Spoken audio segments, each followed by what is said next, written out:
Good morning, students. Welcome to online PHE class. Dear students, how are you? I hope you all will be fine at your home during this lockdown period. Understand? You stay at home and stay safe yourself. So, students, already we had started the third lesson, that is yoga and lifestyle. Yesterday's period we learned about yoga, benefits of yoga, elements of yoga, and the benefits of asanas. Understand? So today we learn the topic is obesity. Obesity and prevention of obesity. Understand? This is the topic for today. First of all, we must know what is obesity. Obesity means the excessive accumulation of fat in our body. Whenever you are taking the food, that amount of physical work must be done by you. That means you will be fit and fine. If the intake calorie are more than the burning calories, then the fat will be accumulated in your body. Understand? It is not a disease, but it also leads to many other diseases, that is like heart attack, diabetes, hypertension, respiratory problems, cardiovascular problems, like this. Understand? Nowadays, people or every people wants to use advanced technology and will take the help of machinery work for their benefit, for make their life easier. Understand? So, due to that reason, their efficiency will be reduced. Understand, students? What will happen? Due to adaptation of advanced technology and depend on machinery works, they have made their life easier, and this type of easy life and bad food habits have created many types of problems in their life. Understand? So, to measure the obese, different countries, they prepare many types of calculations. Understand? But more effective calculation is BMI, to know the obese condition of the people. Understand? So, BMI means body mass index. One diagram is given of body mass index. The images of 5 persons are there. Understand? The first one is very lean and thin. Then next one slightly fatter than first one. Just like this, their fatty will be increased in ascending order. At last, the image will be more fattier. Understand? Now, I will display the table of BMI. Understand? This is the table of BMI. The calculation of BMI is weight in kg divided height in meter square. Already we had discussed it in second chapter, but here also needs to be discussed. Understand? So, BMI is equal to weight in kg and height in meter square. In your table, left side the category is given. So many categories, that is underweight, normal weight, overweight, obese class 1, obese class 2 and obese class 3. Here in this way, right side BMI also given. Understand?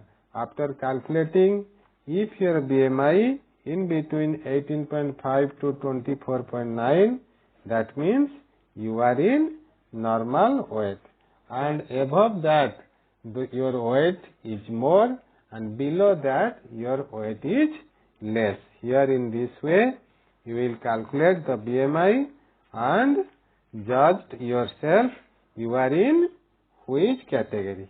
Understand? So next we will learn the causes of obesity. What are the causes? So many causes are there. The first cause is culture of fast food. Understand? Nowadays all the people from small kids, then people, every person, they have interest to take fast food. Understand? So fast food, there is excess calories. Excess calories from fast food and meals can cause weight gain. This may lead to obesity. Understand? It increases the risk of respiratory problem and heart problem and lungs problem also. So never use regularly fast food. Always wants to take balanced diet. Understand? The second one is overeating. Overeating means whenever you are taking your food, okay, obesity generally caused by eating too much and doing less work. Whenever you are taking too much food or taking more number of times of food and doing less work, that means energy like fat and sugar that is accumulated and that is not burned off in your body. Understand? So due to the accumulation of sugar, due to the accumulation of fat, it creates or takes you to the obesity condition or obese condition. Understand? So overeating is not good for health. Understand? That is depend upon your exercise, how much work you will do. Understand? Or how much work a person can do, that amount of food he must take. Understand? That is the cause of overeating. If you take food more and doing less work, that means it is the cause of obese. And third one is not taking balanced diet. Balanced diet, you know people, balanced diet means each and every nutrient must be there. Nutrients means that may be vitamin, proteins, fat, carbohydrate, minerals, water, everything should be there. Understand? So always you take balanced diet. If you do not take balanced diet, it creates so many problems and leads to obesity. Understand? So balanced diet, it is not equal for everyone. Balanced diet is needed as per your body, as per your efficiency of work, each and everything. Understand? If you are doing, suppose just like a sports person, like a worker, they are doing more work. So their balanced diet are taking the capacity of food that is more. Understand?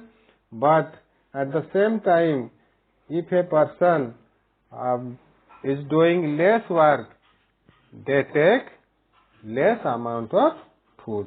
Understand? So balanced diet is depend upon their efficiency. Then inadequate exercise. Exercise is must for everyone. Without exercise, you cannot burn your calories. That is accumulated in your body. Understand? Whenever you are taking foods, so many nutrients comes to your body, and if the same amount of calories will not burn with the help of exercise, that is accumulated in your body. Understand? And it creates so many problems. So inadequate exercise, that is another cause of obesity. Then psychological factor. Psychological factor means It is coming from your mind. If you thought using food, it cope with your so many problems like anxiety, stress, confusion, love, anger. These things will create it. That is bad. Always you think positive. Understand? Negative thinking, that will create harmful for the body. Understand? And it leads to the obesity. So psychological factor means always think positive. Then genetic factor, genes can directly cause obesity in specific disorders such as genes and behavior that may both be needed for a person to be overweight. Understand? These are the causes of obesity. Then we will learn about preventions of obesity. What are the preventions? Understand? The preventions, there are 4 asanas are there to control the obesity. What are the 4 asanas? The 4 asanas are Vajrasana, then Hastasana, then Trikonasana, then Ardha Matsyendrasana. Understand? So one by one we will learn it. Understand? Just I will give some idea about the process and about the benefits of these 4 types of asanas. Understand? First asana is Vajrasana.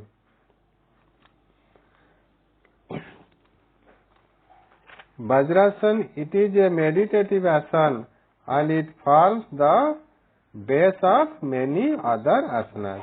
Understand?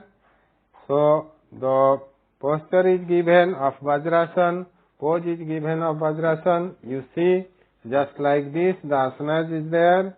And what are the steps to do the Vajrasana? The first step is, you see, kneel down with your knees, ankles and toes touching the floor. The second one is sit with your buttocks on the heels and the thighs on the calf muscles. The third one is keep your spine and head erect. Your head should face forward. And fourth one is place your palms on your knees. Understand? Here in this way you will do the Vajrasana. Then close your eyes and focus on breathing. That should be slow, that should be deep, and that should be even. Understand? This is the steps. These are the steps to do the Vajrasana. Understand? So next point is, that is benefits of Vajrasana. What are the benefits? It helps in digestion. The first benefit, it helps in digestion. Second benefit, it improves concentration power. Third benefit, it brings relief from constipation and gastric problems. Fourth benefit, it prevents hernia and piles. Fifth benefit, it strengthens legs, spine and pelvic muscles. Sixth benefit, it helps to reduce fat in the hips. Seventh benefit, it cures mental stress. Eighth benefit, it cures back pain problem. Ninth benefit, it rectifies postural defects. And 10th benefit, it enhances memory power. These are the benefits of Vajrasana. Understand? The next one is contradiction. Contradiction means a person suffering from knee problem, spinal problem, joint pain should not perform this asana. Understand? The people having problem in their knee, problem in their spinal position, problem of joint pains, they should not perform these asanas. Understand? This is the benefit and contradiction of Vajrasana. But one thing we must know, Vajrasana that will done after meal. Understand? After lunch or after dinner. After meal we can do Vajrasana. And at the learning stage or beginners, they will do 5 to 10 minutes, and if they are more experienced, they can do 10 to 20 minutes. Understand? So the next asana is Hastasana. Hastasana, the postures of Hastasana is here on the screen. This is the posture of Hastasana. So first of all, we must know the procedures or steps to do the Hastasana. What are the steps? First one is stand with arms on your side. Second one is inhale and gently raise your arms upward till they are stretched over your head. The third one, your arms should be parallel to each other and palms facing each other. And the fourth point is exhale and bring the arms down by the side of your body. Understand? In this way you can do this asana. Understand? Then we will learn the benefits. What are the benefits of Hastasana? First benefit is it makes our life flexible. Second benefit, it helps to improve digestion. Third benefit, it brings relief from sciatica. Fourth benefit, it helps to increase capacity of the lungs. Fifth benefit, it improves blood circulation. Sixth benefit, it helps to stretch arms, shoulders, upper and lower back. Then contradiction. What is the contradiction? First one is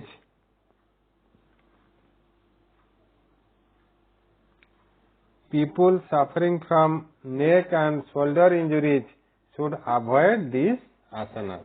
Understand? Those people having problem in their neck region, in their shoulder region, they should avoid to do these asanas. Understand? And second one is people suffering from spinal problem should also avoid it. This is the contradiction. The people having this type of problems, they should not do Hastasana. Understand? Then jump over to next one. We will learn Trikonasana. Understand, students? Trikonasana. The postures are given of Trikonasana. Pose is given. You see the pose. Then learn the steps of Trikonasana. The first step is stand straight and keep your feet apart about 3 feet. There is a distance between 2 feet, 2 foot, about 3 feet. Understand? The distance between 2 feet is 3 feet. Then second one is raise the arms sideways to the shoulder level. That means your hand, open your hands parallel to shoulder height and the sideway. And third one is bend the trunk sideways to the right. Fourth one is place the right palm on the floor next to the right foot and left arm towards the above. Fifth point, turn your head to the left and look at your left palm. Understand? The sixth point, repeat these steps similarly on the left side. First one side you will do, then other side you will do. Here in this way, these are the steps we can do Trikonasana. Then we will learn the benefits of Trikonasana. What are the benefits? The first benefit, it helps to strengthen the neck, arm, legs and spine. Second benefit, it helps to improve digestion and provide relief from acidity. Understand? Third benefit, it reduces stress, anxiety, back pain and sciatica. Fourth benefit, it helps in reducing the excess body weight. Then we learn about fifth benefit, it enhances blood circulation. Then sixth benefit, it helps in increasing height. Understand? Seventh benefit, it is helpful in reducing the fat around the waist, abdomen, hip and thighs. Eighth benefit, it helps in increasing the flexibility of the spine. And then we see contradiction. Contradiction, what is the contradiction? The first one is people suffering from neck and shoulder injuries should avoid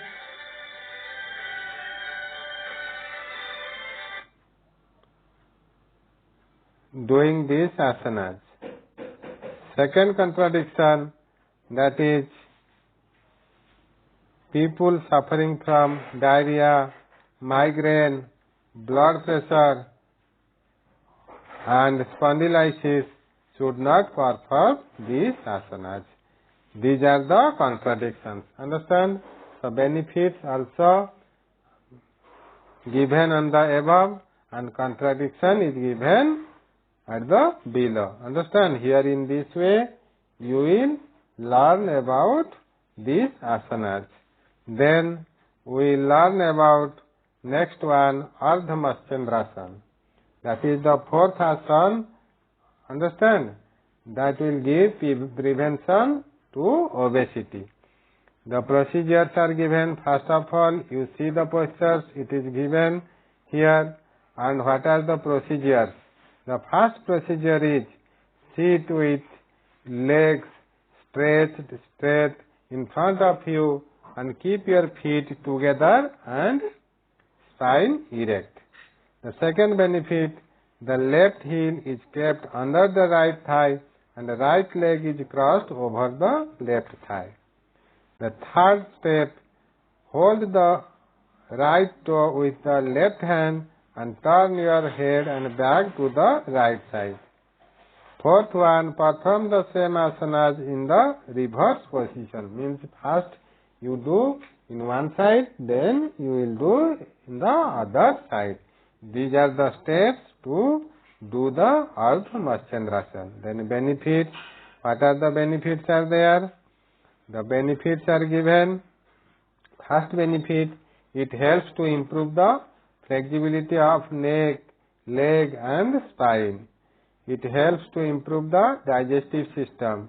It brings relief from back pain, diabetes, vertigo, gallbladder and kidney stones.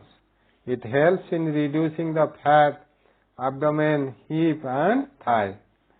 Then contradictions. Contradiction means,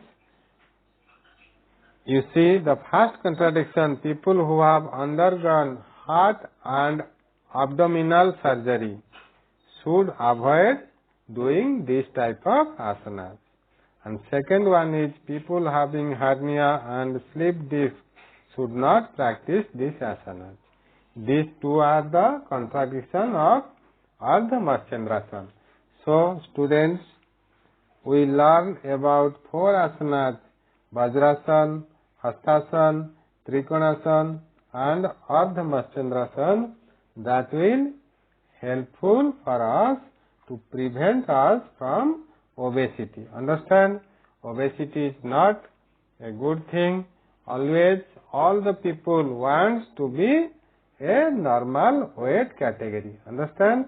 Those who have in obese condition, they must try, they must do these asanas and decrease their obesity, come to the normal weight category. Understand students? So today we learn this much. Wait for the next class. More ahead of this chapter we will learn in the next class. Understand? Today is this much. Thank you students. Thank you. Have a good day.